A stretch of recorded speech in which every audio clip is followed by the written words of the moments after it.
બે પ્રકારની થાય. બીજી મૌખિક બી થાય. એક છે અધિકારી ટેવ પડી છે કે લેખિત રજૂઆત આપો એના અનુસંધાને થશે. નિયમ તો એ કે મૌખિક રજૂઆત રાજુ કરપડા કરશે. રાજુ કરપડા લખતા નથી આવડતું. મૌખિક રજૂઆત કરે. તમારે તમારા પીએને સાથે રાખીને ફરિયાદ કરવાની. આજે પોલીસ સ્ટેશનમાં જઈએ છીએ એમાં મૌખિક રજૂઆત જ કરીએ. રજૂઆત લેખિત હશે કે મૌખિક હશે, તમારે તો ફરિયાદ સાંભળવાની છે. તમને એવું લાગતું હોય કે આ લેખિતમાં નથી લેવા, તમારા માણસ રાખીને લખાવી લેવાની છે. સહી કરાવી દો. તમે નથી અમોડ છે તો અંગૂઠો કરાવી દો. તમારી ફરિયાદ જે છે તમને કરી દીધી. એ જ મુજબની રજૂઆત તમને કરે છે. જો કઈ ઘટતું હોય તો એ તમને નંબર એમનો આન્સર છે ત્યારે તમે ફોન કરીને પુરાવા માંગો. નંબર લખો ભાઈ. મારા મારફતે વિનંતી કરીએ છીએ, અધિકારી પર અમને કોઈ આક્ષેપ કરવાનો શોખ નથી, તો તલાટીઓ ભાજપના નેતાઓના ખોળે બેસે છે અને આ ધંધા બંધ કરવા છે. એક તો ગામમાં હાજર નથી રહેતા. ગામમાં જેટલા પણ ભ્રષ્ટાચાર થાય છે એમાં તલાટીઓ સામેલ હોય છે.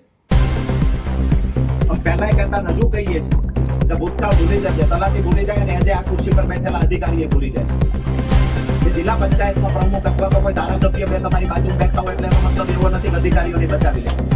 અધિકારીઓને રિસ્પેક્ટ કરશું, પણ જો ગરીબોને ઝૂંપડા ઉપર અધિકારીઓ જશે તો અધિકારીઓની ઇજ્જત લેતા એમને આવું વિનંતી કરવા વારંવાર નહીં આવે. તમે મને એ કહો સડલાવાળી ભ્રષ્ટાચાર વાળું જે હતું એમાં કેટલે પહોંચ્યું આની વિગતો તમને આપતા જઈએ છીએ. તમે મને એ કહો કેટલા દિવસ તમને લાગે? 20 દિવસ. તમે 20 દિવસ રાહ જોવા તૈયાર છે. તમે જે ટાઈમ આપો એ ટાઈમે ફરીવાર આવશું. શું તપાસ થઈ છે કે તમારે અમને એ દિવસે કે જે રજૂઆત કરતા તરીકે પૂર્વ સરપંચ સરકારના લોકો ભેગા.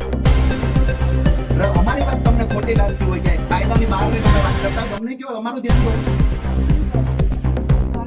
બધા નિયમોનો નેવે મૂકી અને ગામનો સરપંચ તલાટી કાર્યવાહી કરતા. તમારું બી ડર નથી.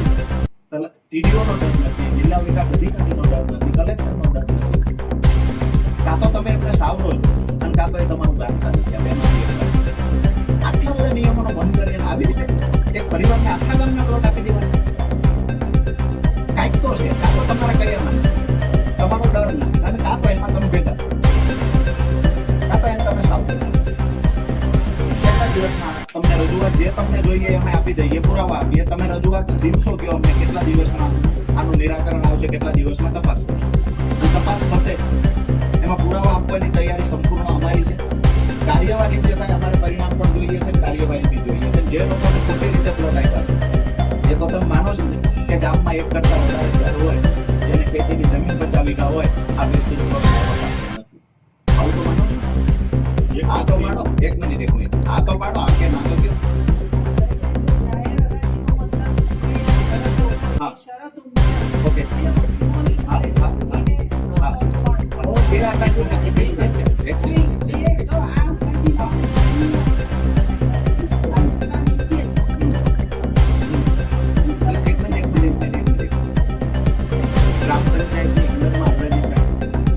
ગ્રામ પંચાયત ડીડીઓની અંદરમાં આવે કે ના?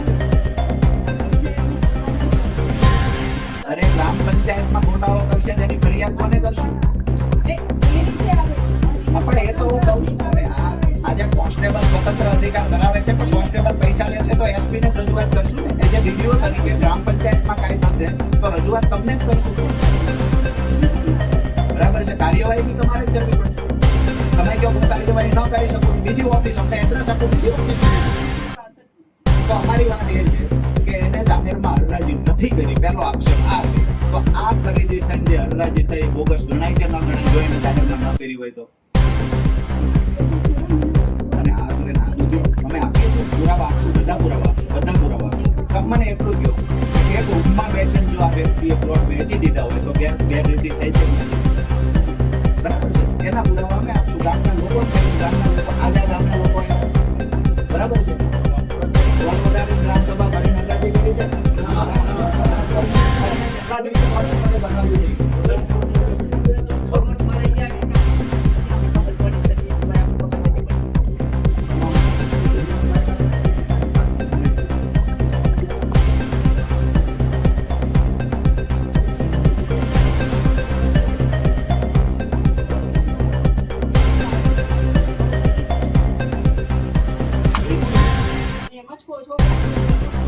એ તો તમે સંજલાવાળા ભ્રષ્ટાચારની હાલે 6 મહિનાથી તપાસ ક્યાં કીધું પૂરી કરતી.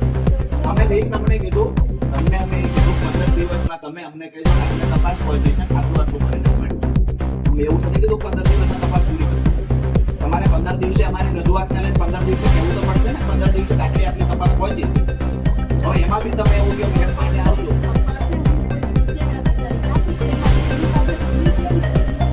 હવે એ તો વાત કરીએ છીએ 15 દિવસે તમે અમને કહો કે અહીંથી આપણે લીંબડી પહોંચવાનું છે, તમે કેટલે પહોંચ્યા છે, તો ભગવાન બેટા છે તો અમને ખબર પડે.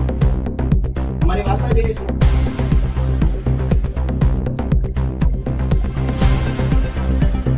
બાકી તો બધી યોજનાઓ આપણે જોઈએ છીએ જિલ્લામાં વ્યક્તિગત નથી આવતા, એનો મતલબ એવો નથી કે તમારી વાતને કોઈ અવગણના કરશે. 15 દિવસમાં અમને શું થયું છે કે કહેવાના હોય તો ઠીક છે. તમે કહેતા હો તમે 15 દિવસે નહીં જ કહીએ. આટલા બધા અરજદારો રજૂઆત કરવા આવ્યા, પૂર્વ સરપંચ એમાં તમે કહો હું 15 દિવસે તમને અપડેટ નહીં આપું, તો મતલબ શું રજૂઆત તમારો? તમે કહો 15 દિવસે અપડેટ આપશો, જ્યાં પણ તપાસ પહોંચી તમને કહેશું. આટલી જ માંગણી છે અમારી.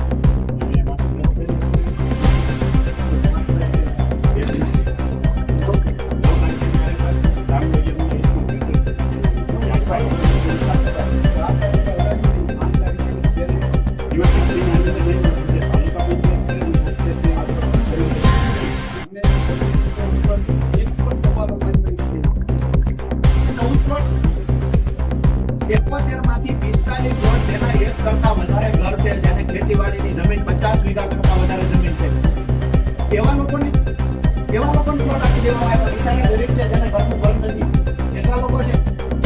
પૂછે આપણે કરો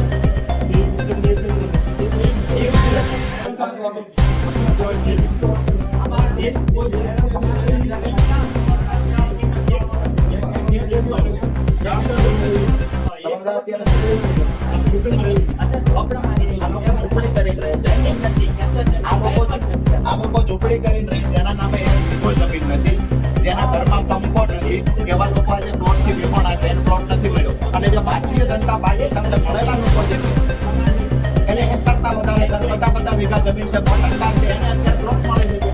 જાહેરમાં હરરાજી થવી જોઈએ એવું તમને એમ કહેલા પ્લોટ હોય જાહેરમાં હરરાજી થાય કે ના થાય? થવી જોઈએ ને. તો થઈ નથી, એના પર કાર્યવાહી કરશો તમે? કહીએ છીએ તમને. આજે સુડા તાલુકાના સોંઠા ગામે જે પ્લોટ વહેંચણીમાં જે ગેરરીતિ થઈ, ભારતીય જનતા પાર્ટીના એક હોદ્દેદારે પોતાના પરિવારને પ્લોટ વહેંચી દીધા. જે ખરેખર એવા 20 લોકો ગામમાં હતા જેને ઘરનું ઘર નથી, એવા લોકોને હુકમ થયેલો હતો કે એ લોકોને ઘરનું ઘર મળવું જોઈએ. ત્યારે પણ એમ કરવામાં આવે પ્લોટ, ત્યારે આ લોકોને પ્રાયોરિટીના ધોરણેથી ઘરનું ઘર આપવું જોઈએ. આ હુકમ થયેલો હતો, તેમ છતાંય સોંઠા ગામમાં 71 માંથી 14 પ્લોટ માત્ર ને માત્ર એક પરિવારને આપવામાં આવ્યા. બાકીના જે પ્લોટ હતા ટોટલ એવા 45 પ્લોટ છે જે 1 કરતા વધારે ઘર ધરાવતા લોકો છે, એમને પ્લોટ આપવામાં આવ્યા. જેની પાસે 2-5 એકર કરતા વધારે જમીન છે, એવા લોકોને પ્લોટ આપી દેવામાં આવ્યા. ક્યાંક ને ક્યાંક જાહેરમાં હરરાજી થવાની જગ્યાએ એક રૂમમાં બેસી તલાટી સાથે મળી ગામના જે હોદ્દેદાર, ભારતીય જનતા પાર્ટીના તાલુકાના હોદ્દેદારની ભલામણથી માત્ર એક રૂમમાં બેસી અને જે લોકો એમના મળતિયાઓ હતા એને પ્લોટ પધરાવી દેવામાં આવ્યા. આજે આ ગામના લોકો છે, જેમાં દલિત સમાજના છે, માલધારી સમાજના છે, જેમાં કોળી સમાજના છે, જેમાં દેવી પૂજક સમાજના લોકો છે, આ લોકોની ફરિયાદ છે જેને પોતાને ઘર નથી, ગામમાં પ્લોટ નથી, 1 વીઘો જમીન નથી, ખરેખર મળવા પાત્ર પ્લોટ આ લોકોના હતા. આજે દુઃખ સાથે કહેવું પડે ભારતીય જનતા પાર્ટીના જે મળતિયાઓ છે, ગામના સરપંચને સાથે રાખીને પોતાના પરિવારને પ્લોટ પધરાવી દીધા છે. ત્યારે આજે ડીડીઓ સાહેબને રજૂઆત કરવા આવેલા. ડીડીઓ સાહેબે 15 દિવસનો સમય માંગ્યો છે. 15 દિવસમાં કંઈક પરિણામ મળશે. 15 દિવસમાં અમે તપાસ કરાવી દઈશું. આવનાર સમયમાં અગર જો ડીડીઓ સાહેબ પણ એની છત્રછાયા નીચે આવા ભ્રષ્ટાચારીઓને ઉછેરવાનું કામ કરશે તો આ ઘર વિહોણા લોકો આવનાર સમયમાં ડીડીઓ ઓફિસમાં પોતાના પરિવાર સાથે આવીને રહેણાંક કરશે. 15 દિવસમાં અમે જોઈએ છીએ શું તપાસ થાય છે. જો તપાસમાં કંઈક આગા થયા થાય તો સોંઠા ગામમાં ઘર વિહોણા લોકો ડીડીઓ ઓફિસમાં આવી અને પરિવાર સાથે અહીંયા રહેણાંક કરશે. આભાર.